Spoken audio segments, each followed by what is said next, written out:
Hello and welcome to Origin Story. In each episode, we take an idea, a figure, or an event from history. We explain its origins and we talk the hell out of it, how it influences political discourse today.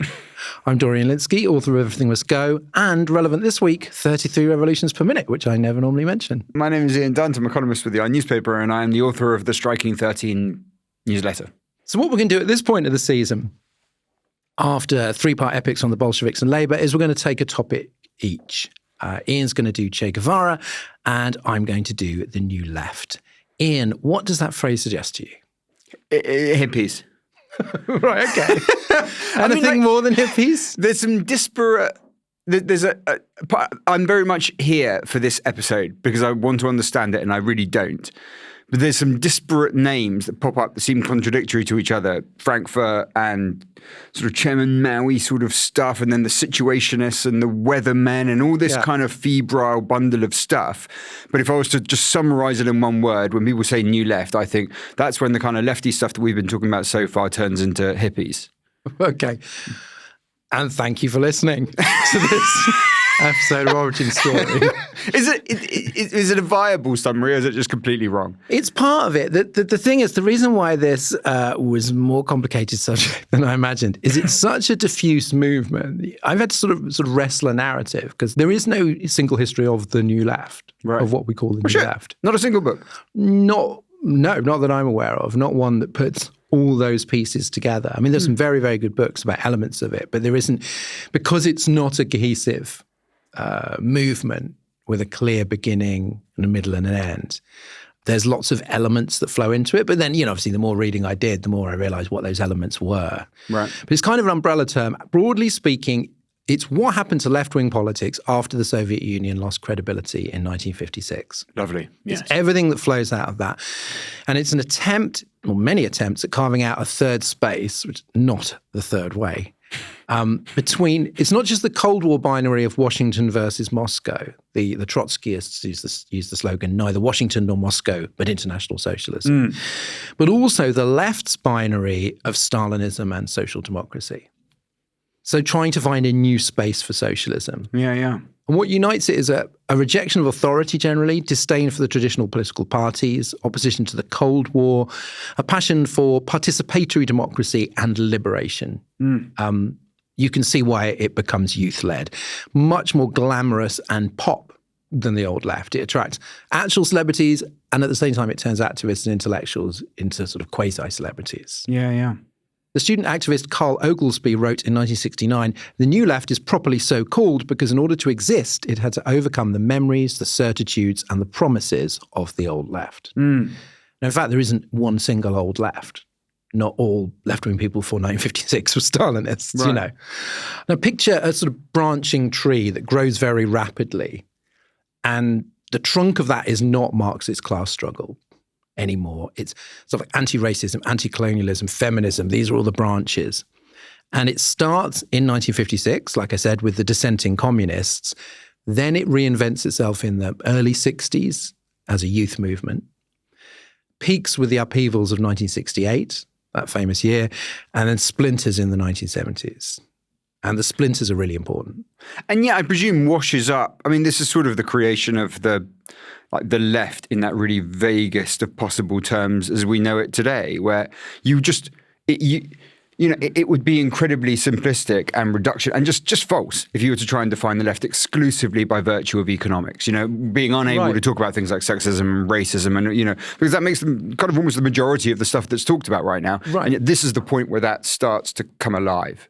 But yet many Marxists and indeed Blue Labour, I think, almost crave of an old left, really, where you don't have to deal with all this stuff, which they generally call, identity politics. Right. And they just want to get back to the economics, right? But that ship sailed some decades ago. And this is the story of how the ship left harbour and went on its way. So what characterises it also, apart from the ideas, is its lack of structure, really, leaderless, spontaneous. It's more about energy than organisation, which is why it's very, very exciting. It almost feels like pop music at times. You're reading about some of the New Left scenes. You almost feel like you're reading about bands. Yeah. Living together and then arguing and breaking up and and then going off and forming new bands.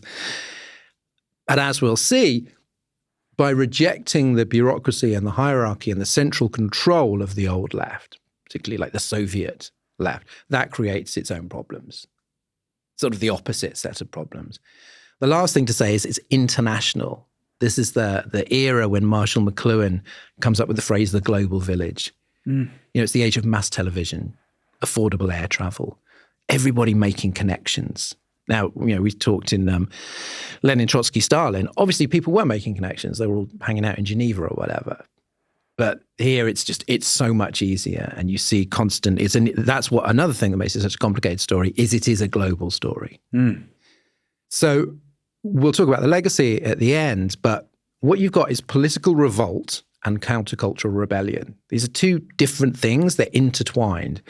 The first, you would have to say, utterly failed, while the second ended up changing society in multiple ways forever. So it's sort of, did it work? Did it not work? Well, it depends on what you're looking for. Cool. So we will start where we left the Soviet Union a few weeks ago following the death of Stalin. That's very clean. Thank you. I do try. The 20th Congress of the Communist Party in February 1956. Right. In some ways, the best Congress of the Communist Party. Certainly my personal favorite. Yes. Eric Hobsbawm, the communist historian, said, the October Revolution created a world communist movement. The 20th Congress destroyed it. So after the Congress, rumors spread that the Premier Nikita Khrushchev had delivered a secret speech called On the Cult of Personality and Its Consequences, which made some horrifying revelations about the Stalin era. And communists around the world started to get quite worried about these rumors.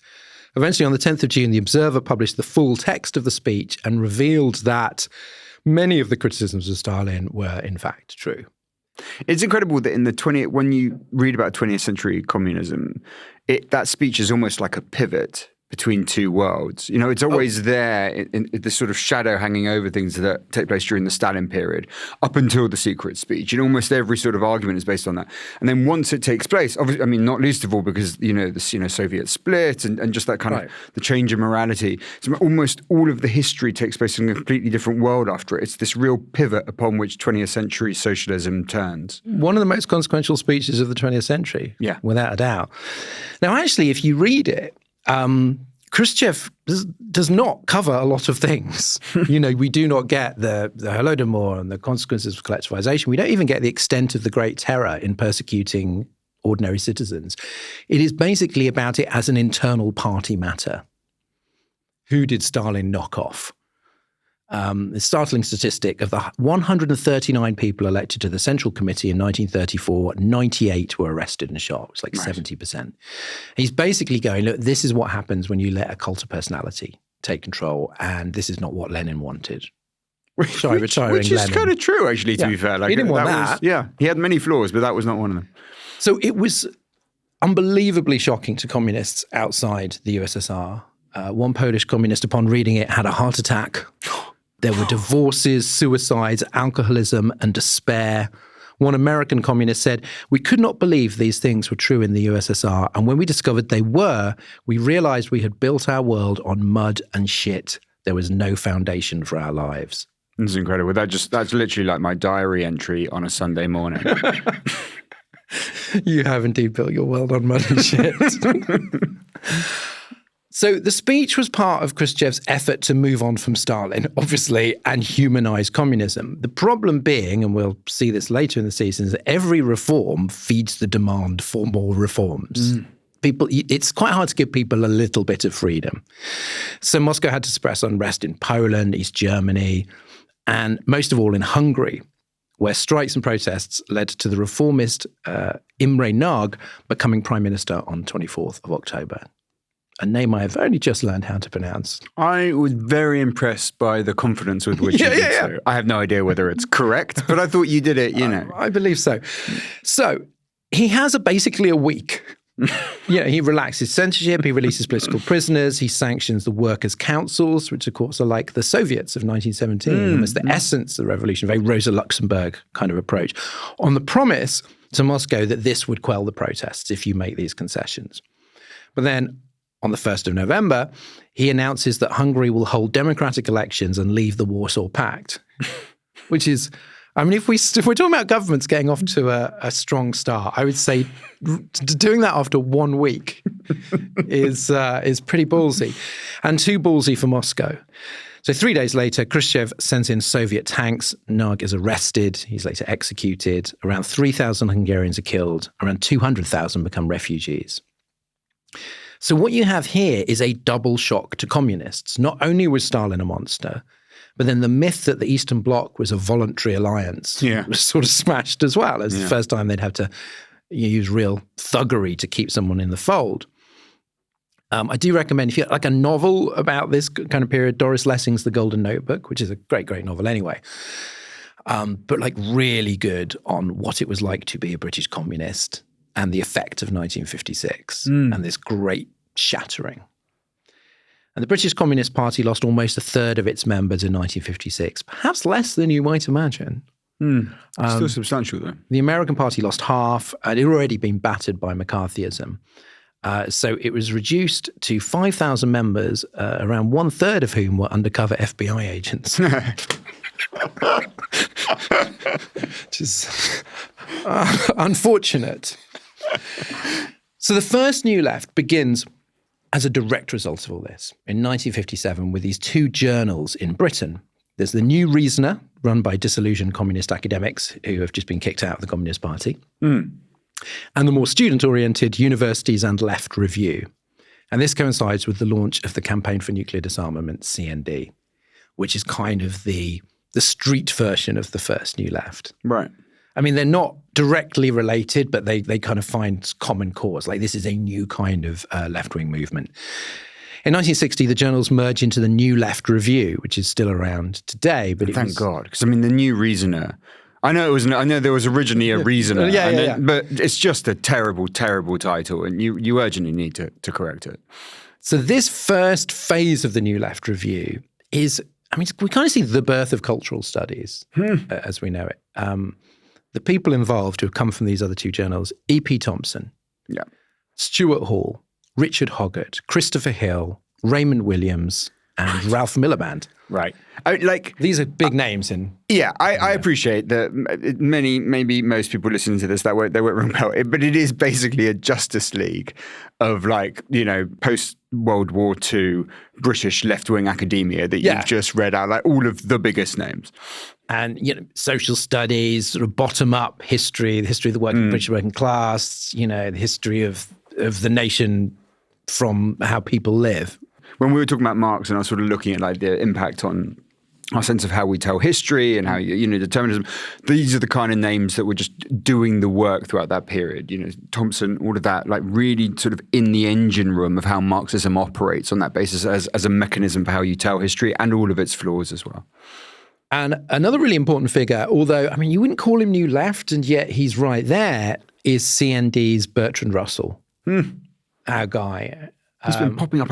He's been popping up the whole time. I mean, the fact that he was there in Moscow in 1920 going, I'm not sure about this, guys. And now here he is again. He's one of the first prominent people to support the Cuban Revolution, attack military escalation in Vietnam, and just denounce America in general as a rotten country. Really quite hardcore by this point. So it's fashionable at the time to talk about the end of ideology. There was a book by Daniel Bell called that, and a sort of permanent post-war consensus. So the co-founder of the New Left Review, John Saville, says that socialists desperately need new ideas. We have made no sustained critique of the economics of capitalism in the 1950s, and our vision of a socialist society has changed hardly at all since the days of Keir Hardie. And Thompson says the priority is not to build a new party or a faction, very wise, but to generate new ideas to stir up the dormant socialist traditions of this country. And he's rejecting not just what Russia has become, but what he calls Victorian Marxism, the old left represented by Nye Bevan, and mainstream liberalism. Rejecting a lot of different things for a project of democratic renewal. And he asks, can a new generation, East and West, break simultaneously with the pessimism of the old world and the authoritarianism of the new, and knit together human consciousness into a single socialist humanism? Humanist socialism, his big idea. He says this must be developed in cultural and social terms as well as in economic and political terms. So that academic project of cultural studies is part of the political project and moving on from that, the economic determinism of Marxism. Yeah. Also a youth focus. He says that young people now don't associate the Soviet Union with the Russian Revolution. They think of the Great Purges, the secret speech. Wow. 1984. And he said, look, they prefer the amateur organization of CND to the method and manner of the left-wing professional. So he's spotting something new really quite early on, that there's something that's going to be a little bit more amorphous, more grassroots, with no attachment, even that kind of like ambivalent attachment to the dreams of the revolution.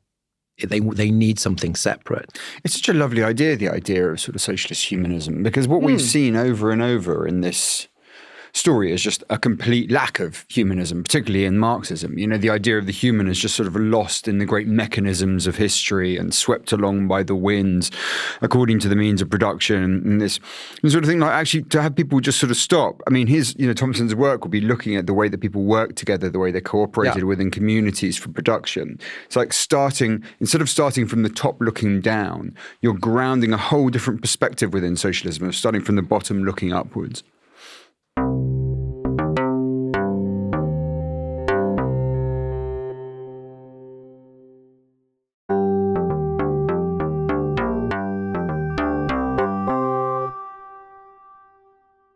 So, I mean, they have a tremendous academic legacy. People will still read and study their books now. Not so much politically. They have some success in Labour in 1960 when, you remember this from Labour, the left manages to defeat leader Hugh Gaitskell over Clause 4 and briefly over nuclear disarmament. But then it's reversed the next year. CND loses momentum. It's all really quite short-lived. The first new left is generally considered dead by 1962. Like every history I read was like, oh, it's dead by 1962. The year the New Left Review was taken over by a new team led by Perry Anderson, who is still around, writes for London Review of Books. And they don't really care about socialist humanism. And it's much more theoretical. And it becomes an important journal of ideas, but not what Thompson wanted it to be. It was a sort of a launch pad for rethinking the left. Right. But there is similar energy in America.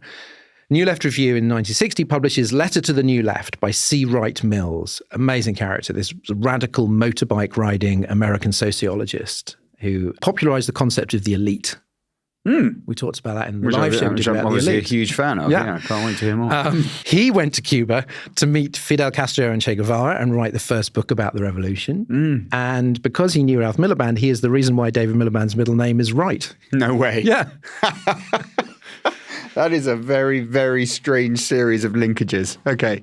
So Mills thought that affluence and apathy were producing a generation of cheerful robots controlled by an elite of politicians, businessmen, and generals. He's not a conspiracy theorist, but it sort of can lead to conspiracy theories.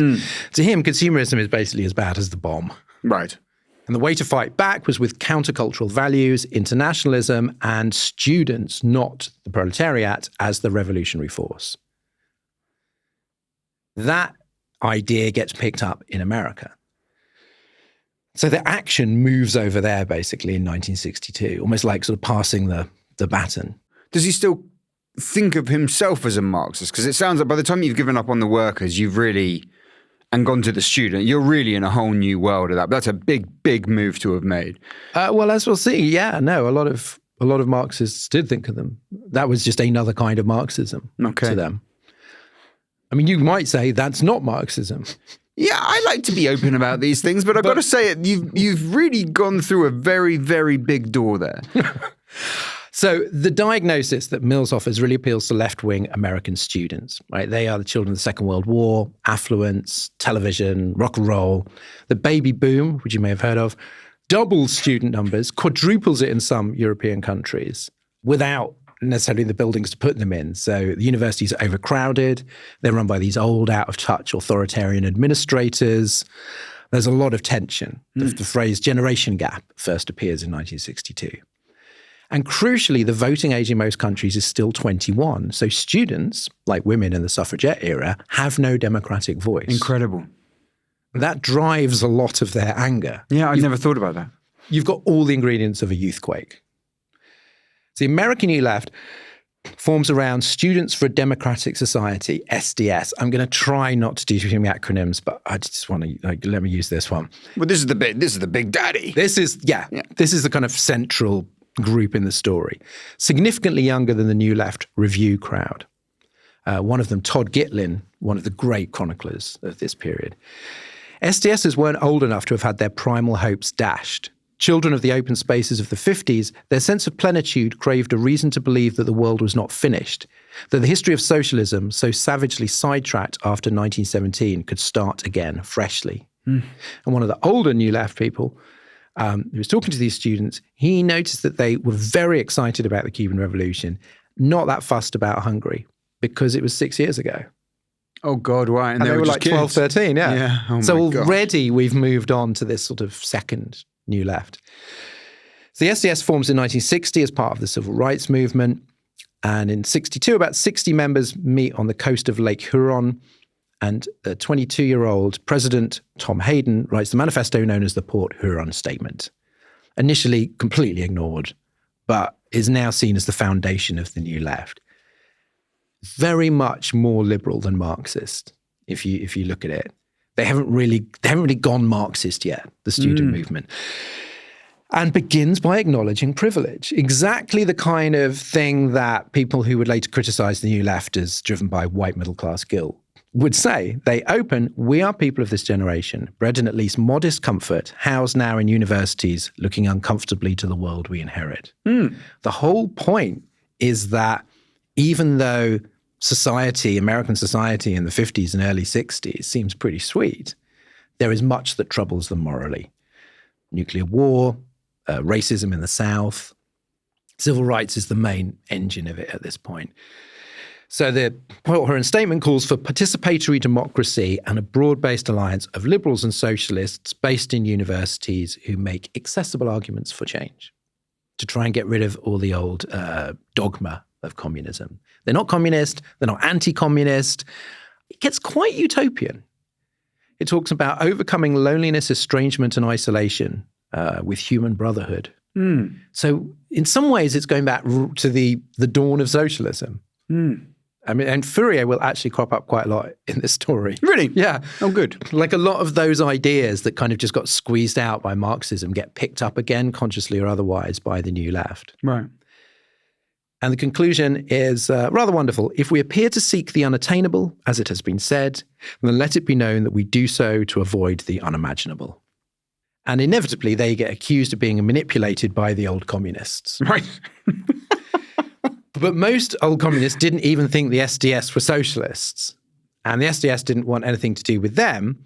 So a Berkeley radical called Jack Weinberg responds to this accusation with the line, "We don't trust anyone over 30," which has become this kind of sweeping statement like, that's just what hippies say. But he was specifically saying, we are not manipulated by old communists. Oh, shit. I had no idea. No, it's amazing, isn't it? I'm actually slightly disappointed by that. I much prefer it as a universal law of like youthful conduct. The problem is, of course, that then most of the big thinkers they admire were over 30. So, that wouldn't work. So 1964 is the first year the baby boom cohort reaches college. It's just after the violence of the Freedom Summer in Mississippi, talked a little bit about in Martin Luther King. One Freedom Summer volunteer is Mario Savio. He's at University of California, Berkeley. And the university banned students from fundraising for civil rights. There's literally at this point a ban on any political activism on campus, which is pretty wild if you went to university when we did. You know? Yeah, no shit. Savio leads the Berkeley Free Speech Movement, which is a student occupation. It ends in the biggest mass arrest of students in US history. And he kind of fades from the story, weirdly, but he makes a very famous speech from the roof of a police car. He took his shoes off so as not to scratch the top of the car. Very good of him. Very good of him. A very polite radical. And you would probably have heard this quoted. There is a time when the operation of the machine becomes so odious, makes you so sick at heart that you can't take part. You can't even passively take part. And you've got to put your bodies upon the gears and upon the wheels, upon the levers, upon all the apparatus, and you've got to make it stop. Mm. And this kind of like lights a fire under the international student movement, which then becomes increasingly radical due to three things. One, the rise of black power as an alternative to Dr. King's nonviolence. We talked about that. Two, the war in Vietnam, which comes to represent the vanguard of the struggle against American imperialism. And as a result, dismay with centre-left leaders like Lyndon Johnson and Harold Wilson. And as this happens, the young and new leftists turn to versions of Marxism that would fit the moment. And so I just want to talk briefly about three of the essential thinkers who they turn to. Oh, fantastic. Buckle up. Okay, first one is Herbert Marcuse. Great. So in 1968, the New York Times called him the most important philosopher alive in terms of his influence. Now, of course, that's Jordan Peterson. The angel of the apocalypse. Now, of course, that's Jordan Peterson. Also known as the father of the new left. Not Jordan Peterson. Thank you. Students in Rome held up a banner reading Marx, Marcuse, and Mao. They said, we see Marx as the prophet, Marcuse as his interpreter, and Mao as the sword. Oh, Jesus. Yeah, and they all begin with M. Yeah, sure, fine. Okay, still, I really feel it trailed off there towards the end. You're like, okay, yay!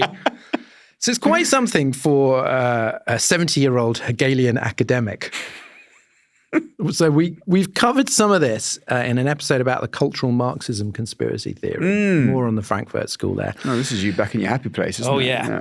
He's born in Berlin in 1898. He's a student of Marx and Hegel. He turns to Freud to explain what he thinks Marx can't, which is all these other aspects of human nature and psychology, including sex. And he links Freudian sexual repression to Marxist alienation. He does quite a lot of work in this area. Brings sex back into socialism, like Fourier would have wanted. I see. Okay. So joins the Institute for Social Research, the so-called Frankfurt School in 1923, and follows it to New York in 1935 after Hitler arises. And then after the war, colleagues like Theodor Adorno and Max Horkheimer return to Germany because it is now safe. Marcuse stays in America. Now, he was modest about his influence, but he became a campus celebrity for real with this 1964 book, One-Dimensional Man, which is kind of a hatchet job on American culture and a sort of Teutonic magnification of what C. Wright Mills was saying about America. The Western democracies are so conformist that they are effectively totalitarian. I would question his use of the word totalitarian there. He says, look, affluence and indeed social democratic reforms, like the ones we've been talking about, obviously, that Labour were introducing after the war, they're both forms of social control, right, to kind of stop people from rising up. Free expression is only tolerated as long as it doesn't threaten the status quo. This brings up this idea of repressive tolerance, which we talked about in the free speech episode way back when. The slightly Popperian kind of view of like you have to be sort of quite critical towards intolerant speech and conservative freedom movements. Is that right? Am I getting that right? Well, the repressive tolerance, he does think that. The repressive tolerance is specifically the idea that by tolerating, you tolerate free speech, but only so long as it doesn't really threaten you. And so the tolerance itself becomes a form of repression. Oh, I see. Okay. I mean, I don't know whether I buy that, but that was Marcuse's argument. And like I said, that is addressing people who feel like, who spell America with a K. Yeah. They feel in some ways, well, it is affluent and we do kind of technically have free speech, although not weirdly on university campuses if you want to kind of distribute leaflets for the civil rights movement. But this feeling that you don't need to live in a dictatorship to feel that somehow you are being repressed and stifled, and it is kind of like a soft tyranny. He's quite dismissive of consumerism as well, right? Oh, God, yeah. Yeah, no, like I mean, that's part of, like C. Wright Mills, like consumerism is just absolutely ghastly, and it's just another form of passivity and social control. I mean, he says happiness, you can't really be free. It's not really democratic, and happiness is really a state of anesthesia.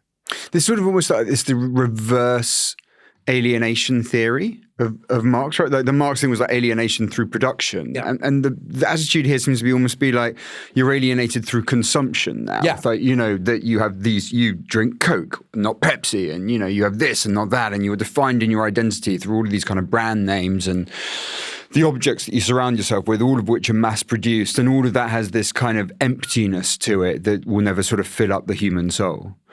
Yeah, that, but in the most extreme, gloomy fashion. Todd Gittling calls it a stark Hegelian dirge for the Marxist dream of an insurgent proletariat. It's interesting. It was popular precisely because of this hyperbolic, rather misanthropic denunciation of America as a rotten, quasi-fascist society. Right. It was the fact that it was so over the top that appealed to so many people. He was also, as the 60s progressed, the only one of the Frankfurt School who understood and liked the 60s generation. Right. He supported the students, Black Power, anti-colonial revolutions, free love, whereas Adorno, over in Germany, he kind of relied on the state to sort of fund his university job and supported nuclear weapons, supported the Vietnam War, thought students should know their place. You know, the Frankfurt School was very disparate in its beliefs. Marcuse was the flowers in his hair kind of dude. Yeah, yeah. It's so easy to forget, isn't it, how little support the students had in that period, just because you grow up with most sort of, you know, your parents' generation always acted as if all of them have post hoc imagined that they were protesting on campus, whereas I don't think many of them actually were. But they've just become, like, by the time you're growing up in the 90s, they became the good guys, and, you know, it was uncontroversial. But at the time, you have to work quite hard to find people that were supportive of what they were doing. Like in its peak, the SDS had like a few thousand members. It really was not that big a thing. But it was noisy and it was new, and they were looking for allies where they could find them. And Marcuse says in this book, the only hope of, redeeming America and the West is an uprising of what he calls the substratum of the outcasts and outsiders, the exploited and persecuted of other races and other colors, the unemployed and unemployable. An alliance of marginal groups which sort of takes the place of the old proletariat. He's got absolutely no faith in the workers anymore, which has become quite a theme, isn't it? Yeah. Throughout. Even Marx and Engels at certain points were just like, what is wrong with the workers? But what's also incredible about this particular story so far is that we haven't talked about producers at all, right? And the history of socialism was always this focus on the producers, the worker, the person who makes. And here, that language, that category is almost completely gone, really. You know, we talk about foreign policy, we talk about race, we talk about youth, we talk about consumerism. One thing that isn't being discussed here is the worker. Well, I would explain what happens when some of these people encounter the workers. How very disappointed everybody is. So Marcuse's point is, because America isn't a real democracy, nobody can really be free. So you have to respond with what he calls the great refusal. You're anti-war, anti-imperialism, anti-capitalism, anti-establishment. You reject it all.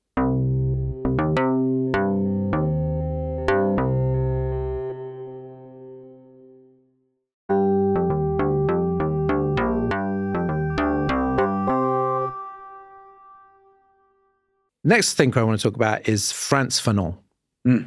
So this new revolutionary alliance to replace the proletariat develops, via the New Left into these three main prongs. There's the students, there's minorities, and there's third world revolutionaries. Now, I'm going to say third world and not developing world because that's what they said. Right. No. And it had a different meaning. The third world term was coined by French demographer Alfred Sauvy in 1952. And his meaning was more political than economic. He based it on the third estate in pre-revolutionary France. No shit. Powerless commoners. Yeah. Oh, wow. And he said it was the ignored, exploited, scorned countries of the world. Now, there's an economic dimension to that, but there's a huge political meaning for his choice. So the third world became the focus of revolutionary hopes. And third worldism was one answer to the Cold War binary. Right. Neither Moscow nor Washington. Yeah. And suddenly you've got all these people, in Africa and Latin America and Asia. And it's like, well, they could go either way. They could have new forms of socialism.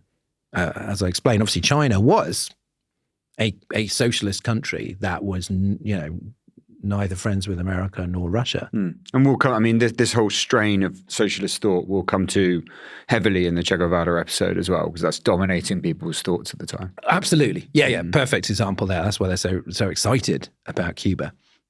So Frantz Fanon, he's born in the French colony of Martinique in 1925, studies psychiatry. He's middle class, well-educated, but soon realizes that none of that is any protection against racism. Right. Yeah. So his first book, 1952's Black Skin, White Masks, he writes about the psychological damage of colonialism, bringing all that kind of his training as a psychiatrist to actually what does racism do to people. So he becomes a psychiatrist in French Algeria and is radicalized by the war for independence there. He actually quits his job with a banger of a resignation letter and joins the National Liberation Front, where, again, he uses his skills to coach terrorists on how to stay calm while planting bombs and how to withstand torture. Oh, wow. Not mucking about, yeah, I would say. Horrified that the French Communist Party supports the war in Algeria. The theme of being very, very disappointed by the insufficiently left-wing communist parties. Yeah, my God. It's also quite big. I've got to say, though, I had no idea that they did, and I'm actually quite struck that they did. So Fanon's second and final book comes out in 1961. He's dying of leukemia, dies very young. This is called The Wretched of the Earth. And he argues that true decolonisation requires revolutionary violence. That violence is not just necessary to get freedom, but it's liberating and regenerating. So the only way that the colonised mind can overcome the violence of the colonisers is with what he calls counter-violence. And people try to explain that away and points and just go, well, maybe you could translate it another way. It doesn't really mean violence. And it's like, it did. Right. At the level of individuals, violence is a cleansing force. It frees the native from his inferiority complex and from his despair in inaction. He therefore thinks that countries that get independence without violence remain bourgeois and semi-colonized and not truly free. Oh. So, for example, he really didn't respect Gandhi and Nehru. No. But he loved Castro and Mao. Okay. It's a great book. He is a fascinating character, but he certainly had a take. Yeah. And that violence was an essential part of freeing your country and your mind and overcoming, like I said, that psychological trauma and that mental colonization of racism. Okay. But he was not a military strategist. So in the book, he's very, very vague about how to win independence and what to do next, which is, again, that's a theme, right? And in his book about Fanon, David Coate writes, this is such a good line, like Marx, he was more preoccupied by constructing a perfect fetus in the rotting womb of the old society than in the techniques of delivery and infant care. Oh, no. How many times will we come across the same process? It's just extraordinary. It's just like, we need a violent revolution. Okay, what happens next? Don't know. Cross that bridge when we come to it. The Marxism story. Fanon hated the US and Europe as imperialist powers. And he was really writing for a third world audience. The West was where he found the most eager audience after his death. He did have influence around the world, but people in the New Left were really into this. Martin Luther King said that when he sat down with Black Power activists, they didn't quote Gandhi or Tolstoy. Their Bible was Frantz Fanon's The Wretched of the Earth. I don't know why he thought they would quote Tolstoy. Neither do I. But I do remember that from when we did the Martin Luther King episode during the Black Power, I remember this is when I first came across, that book, and it's mentioned heavily then. It's mentioned later with Che Guevara stuff. Yeah. They're reading it. They're all reading it at this point. So after the riots in Newark and Chicago in 1967, one radical journalist said, every brother on a rooftop can quote Fanon. Right, yeah, okay. Might be an overstatement. Maybe just the best bits. But that's another fascinating idea, that there were these books that were being passed around. They were essential texts that people are reading there. Marcuse, and Marcuse is not an easy read. The Fanon is pretty accessible, but not all these books are accessible. They're being passed around. None more so than one of my favorite books, Quotations from Chairman Mao Zedong. Is it just because it's highly portable? It's a very convenient book. It's very convenient, also known as the Little Red Book. So historian Julia Lovell, she calls the New Left, I think quite neatly, a mashup of Che Guevara, Ho Chi Minh, North Vietnam, Amilcar Cabral, the guerrilla leader in Portuguese Guinea, Herbert Marcuse, and Wilhelm Reich, the sexiest one of the Frankfurt School, but most of all Mao. Now, you will be doing Che next time. I'm not going to go into this. Unfortunately, neither of us are doing Reich. So that would have been sexy great. Times for the whole hour. We'd ask Kate Bush if we can use Cloud Busting as the theme tune for that episode. We will do episodes on Mao one day. Yeah. But we felt like perhaps it was just we'd had enough dictators for this season. So this is all the Mao you're getting. Well, it's Maoism. Uh-huh. That's how I've decided to do it. I'm going to talk about Maoism, which is actually a Western word that he disliked. No way. So in China, it was known much more catchily as Marxism, Leninism, Mao Zedong thought. And I don't know why people don't call it Marxism, Leninism, Mao Zedong thought instead of Maoism. It's a shame, really. Yeah. Very crudely, it takes a lot of the framework of Marxism, Leninism, but it adds three big ideas. One is guerrilla warfare that is rooted in the peasantry rather than the urban working class, and can defeat a much more powerful opponent, which indeed Mao did. Two, you need continuous revolution to avoid stagnation. He looked at what was happening in the Soviet Union and he was like, that cannot happen to me. That's not my revolution. Third is anti-colonialism. That's the bit that really appeals worldwide. So Maoism becomes the obvious way to be communist and revolutionary, but nothing to do with Stalin. Yeah. Which is sort of ironic, because one of the things that sort of Chinese communists take against after the secret speech is, oh, you're destroying the cult of the leader. You know what I mean? It was actually the challenge on Stalin that had actually triggered the split from the Soviet Union. Exactly that. De-Stalinization is revisionism. Right. Like he puts it like that. They want to be more hardcore than soppy old Khrushchev. But as we'll see, like what people thought Mao and Maoism was not really what Mao was doing. Right. There was a massive disconnect because he speaks to third worldism. He wasn't white. He originated that asymmetrical guerrilla warfare that was being used in Vietnam and Cuba. And he actively positioned China as an ally in all these anti-imperialist wars of independence. You know, it was like he was the epicenter of global revolution. The Soviets won't help you, we'll help you. So he would, you know, perhaps send out messages to support Black Americans, the Viet Cong, socialists around the third world. And he had credibility because he had started his guerrilla war against the Chinese nationalists in 1927 and finally won in 1949. My God. Jesus Christ. So he had walked the walk. Yeah. And just as he had encircled the cities from the countryside as a military tactic, that was one of his big things, was building up these guerrilla armies of peasants, he depicted the third world as encircling the cities of the West. And he basically brought his own story to bear on the sort of current narrative that a lot of people on the New Left wanted and a lot of people in the Third World wanted, which was their independence struggles. It was very, very good positioning.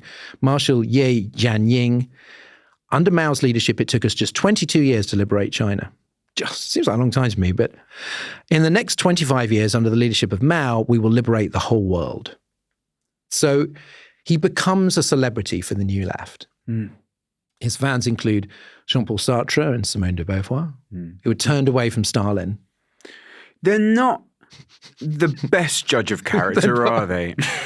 There was definitely like, oh, I can't believe we believe this guy who turned out to be a dictator. I'm sure things will work out better this time. Michel Foucault, the actress Shirley MacLaine. Did Foucault He get had into a Mao? Really? Maoist phase. Yeah. God, that's deeply, deeply embarrassing. Tony Benn called him one of the greatest, if not the greatest figures of the 20th century. Also embarrassing, but less surprising. Malcolm X said of Mao, we are not alone. That idea that he was there, the ally of the black struggle. And the Black Panther Eldridge Cleaver called him the baddest motherfucker on planet Earth. I mean, just as misjudged, but more eloquently expressed. Yeah, exactly. It's hard to mix up Tony Benn and Eldridge Cleaver's quotes there. And so he created a cult of personality. Like, he was like, there's nothing wrong with cult personality. I need one. Particularly since in 1964, Khrushchev was ousted.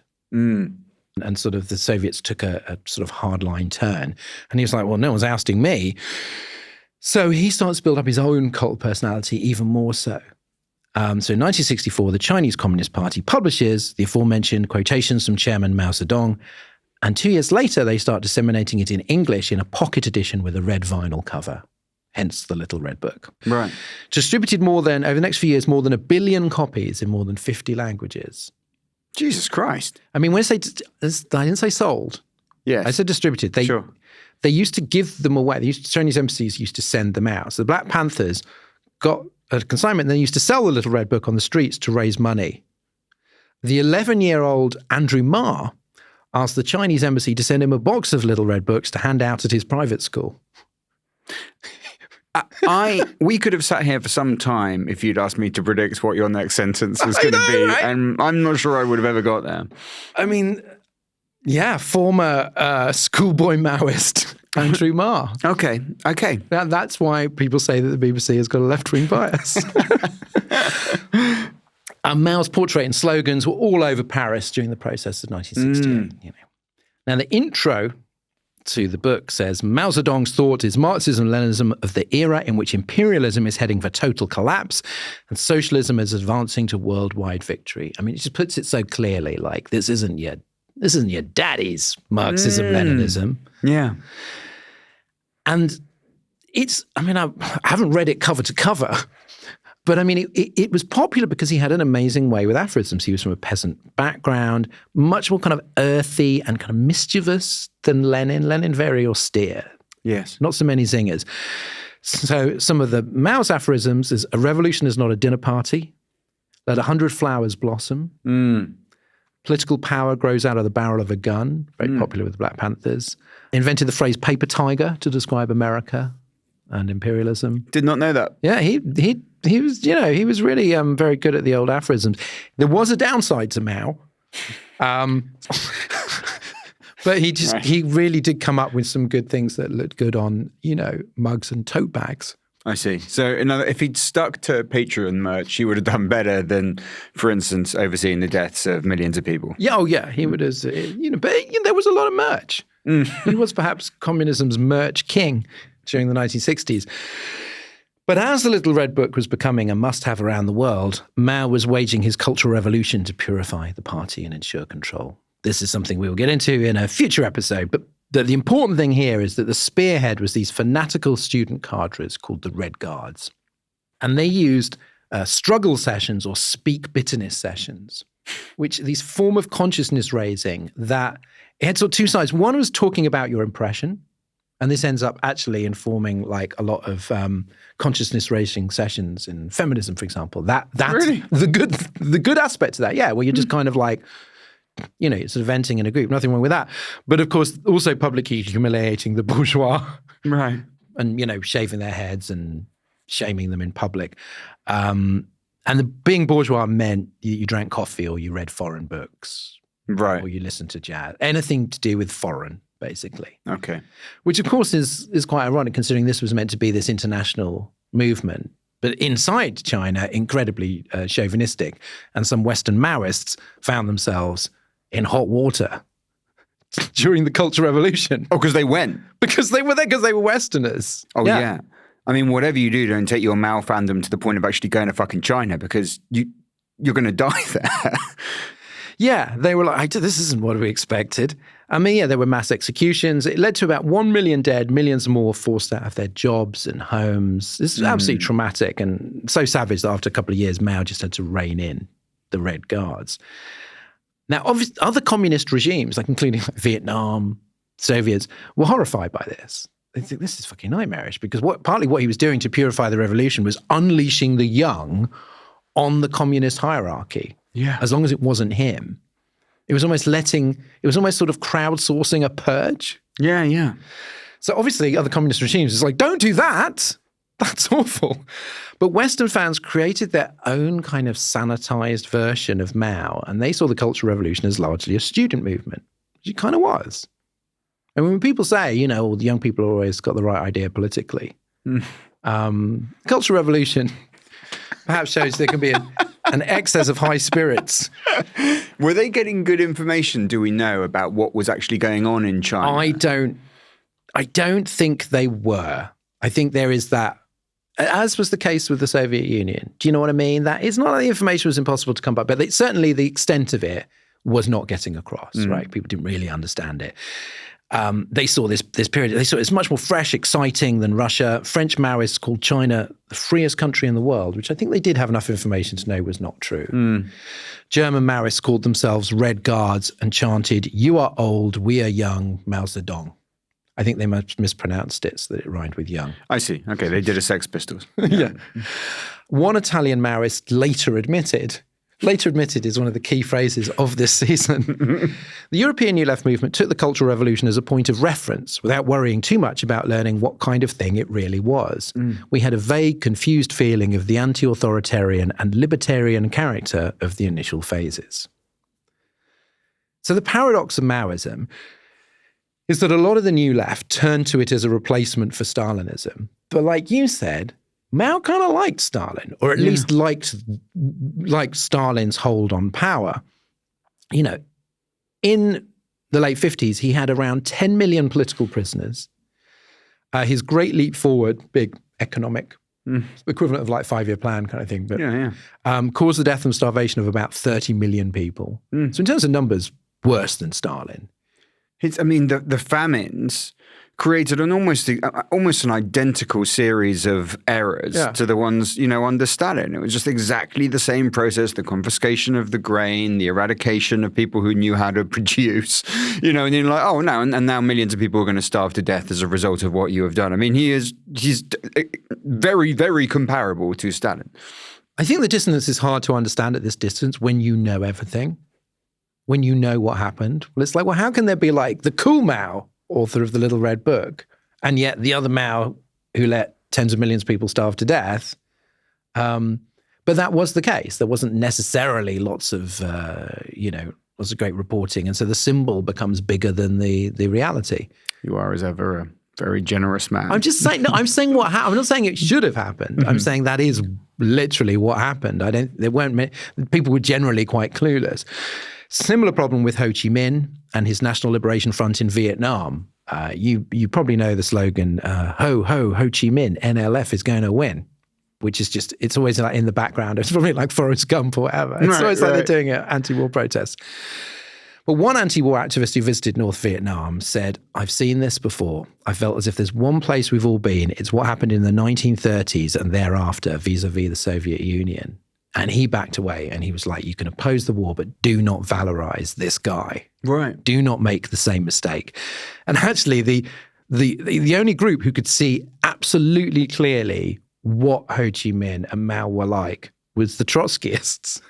Oh, fuck. Because Ho Chi Minh, when he'd taken power, he had persecuted Trotskyists. So if anybody could spot a Stalinist, it was a Trotskyist. But as ever, the Trotskyists weren't very powerful or popular. And so nobody really listened to them. So the key thing, before I wrap up, this bit is that Maoism legitimized this violence and guerrilla warfare and emulating that around the world, not just, in places like Cuba or Algeria, but in America. The first black activists to break with the nonviolence in 1964 were Maoists, the Revolutionary Action Movement, who very quickly were advocating an all-out war of Armageddon against white America. And when Mao heard about this, he said they might have taken it a bit far. Oh, fuck. That is not what you want to hear. I love the weirdly English understatement of that translation. So look, just to end this part, all these people, Marcuse, Fanon, Mao, Che Guevara, Ho Chi Minh, they feed the growing militancy of students in America, also Britain, France, Germany, Italy, and so on. And they're all communicating and influencing each other. There's more civil disobedience. There's more direct action, particularly as you go into 67. So Dotson Rader, a member of the SDS, said, the meaningless of non-violent democratic methods was becoming clear to us in the spring of 1967. The civil rights movement was dead. Pacifism was dead. It took us a while to give up the sweet life of the democratic left for revolt. And this is a time when the word liberal becomes the new left's curse. Particularly this just disgust with Johnson, and to a lesser extent, obviously, like Harold Wilson and other liberal leaders. So the National Secretary of the SDS, Greg Calvert, introduces the slogan "From protest to resistance," which Germany's Ulrike Meinhof, that name might ring a bell, puts it, protest is when I say that I don't like this and that. Resistance is when I make sure that the things I don't like no longer occur. So that's direct action and often violence. Yes, given her name, it's likely to take a step beyond direct action. Yeah, alert listeners may recognize that name. Greg Calvert tells the New York Times, we are working to build a guerrilla force in an urban environment. We are actively organizing sedition. Don't tell the New York Times that. In fact, a lot of his colleagues are furious. It's very much, what the fuck, Greg? Why did you say that?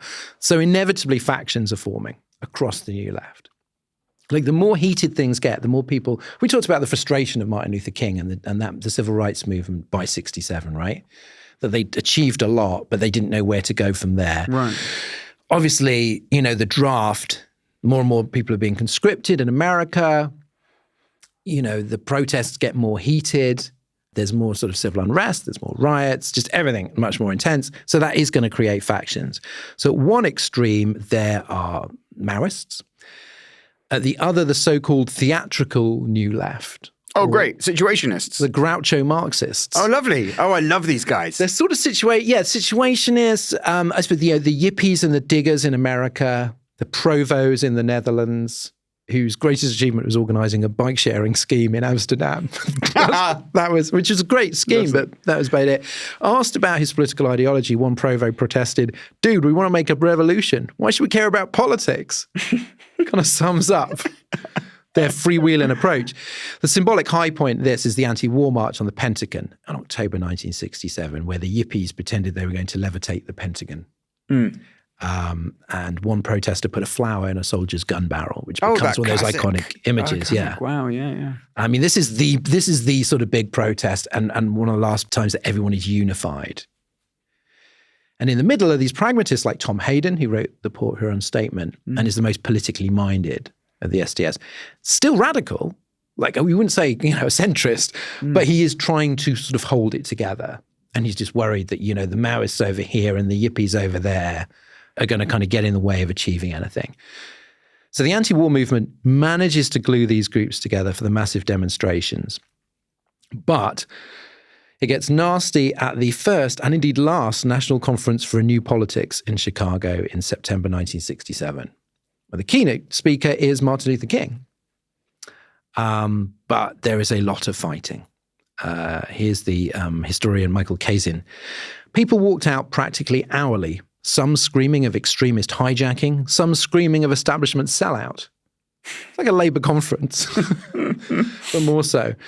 And Renata Adler covered it for the New Yorker. There's going to be a link in the show notes. It's a fascinating article. And she just talks about what has happened to the new left. She concludes, the new politics, black and white, seems to have turned from a political or moral force into an incendiary spectacle, a sterile, mindless, violence-enamoured form of play. God, it's amazing, isn't it? Just how different this is to the images in your mind when someone talks about the 60s, the peace and love, the unified, the free love, like all of this. It is not about having fights within the left, like, physical fights within the left on the basis of this stuff. It's just such a different picture of and this isn't even the worst conference that I will be talking about. But anyway, so we leave part one there on the eve of that landmark year, 1968.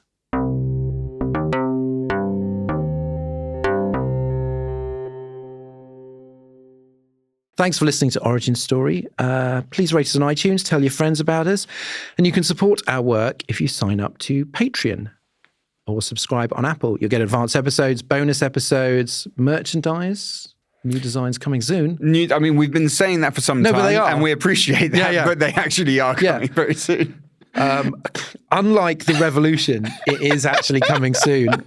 Discounted tickets for live events. We'll be at Bloomsbury Theatre on 15th of April 2026 for our biggest show ever. We will. It's absolutely like a massive show. It's it's taken us a long time to get to the point where we can do a show that big. So please do come along for that. The Bloomsbury set.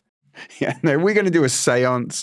We're going to summon the will of John Maynard Keynes. He's just going to tell us how to sort everything out. You really do need to be there for that one. I think it's going to be quite extraordinary. Everybody will be given a name badge which says Bunny. It'll be a lot of fun. See you soon for part 2 of The New Left. Cheerio, guys.